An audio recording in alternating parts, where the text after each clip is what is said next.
మీనరాశి పూర్వభద్ర నక్షత్రం 4వ పాదము, ఉత్తరాభద్ర నక్షత్రం 1, 2, 3, 4 పాదాలు, రేవతి నక్షత్రం 1, 2, 3, 4 పాదాలు జన్మించిన వారు మీనరాశి కిందకి వస్తారు.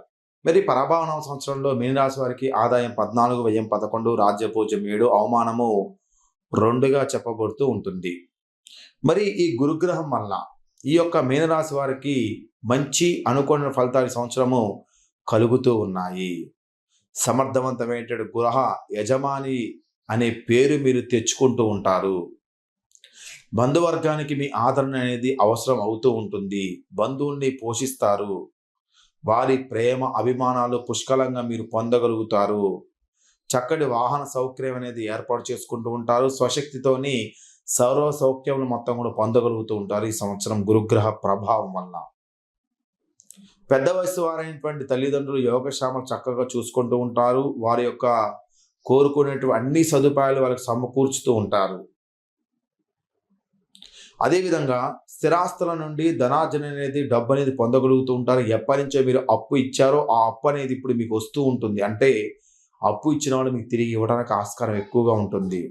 సంస్కారవంతమైనటువంటి జీవన విధానాన్ని కలిగి ఉంటారు. అందరితోని మైత్ర భావంతోని మిత్రత్వాన్ని కలిగి మంచి ప్రవర్తన అనేది కలుగుతూ ఉంటుంది. మంచి అభివృద్ధి అనేది పొందుతూ ఉంటారు. అందరి చేత గౌరవించబడుతూ ఉంటారు. ఇక 10 జూన్ 2026 నుండి 15 నవంబర్ 2026 మధ్య కాలంలో మీనరాశి వారికి బృహస్పతి మిక్కిలి అదృష్టాన్ని అనుభవిస్తారు. ఇంకెక్కువ అదృష్టాన్ని జూన్ నుంచి నవంబర్ వరకు. ఏదైతే ముఖ్యంగా విద్యార్థులు ఎవరైతే ఉన్నారో విద్యార్థులకి మంచి విద్యాయోగాన్ని, విద్యా సంబంధ వ్యాపారం చేసేవారికి కూడా ఈ కాలం బాగా అనుకూలంగా ఉంటూ ఉంటుంది. ఈ కాలంలో ఈ మీనరాశి వారు విశేషమైన పేరు ప్రఖ్యాతులు పొందుతూ ఉంటారు. ఆశించిన ప్రతి విషయనందు సహాసహకారాలు లభిస్తూ ఉంటాయి. ఇక 16 నవంబర్ 2026 నుండి 31 జనవరి 2027 వరకు కొత్త నష్ట ఫలితాలు ఎదురవుతున్నాయి. శత్రువులు ఏర్పడతారు, కానీ ఏమీ చేయలేరు. ఉద్యోగ జీవనంలో మీ శ్రమ వలన మీ పైవారికి, మీ కింది వారికి మీ వలన లాభం ఏర్పడుతుంది. మీరు నష్టపోతారు. మీకు ఆశించిన ఫలితం అనేది లభించదు.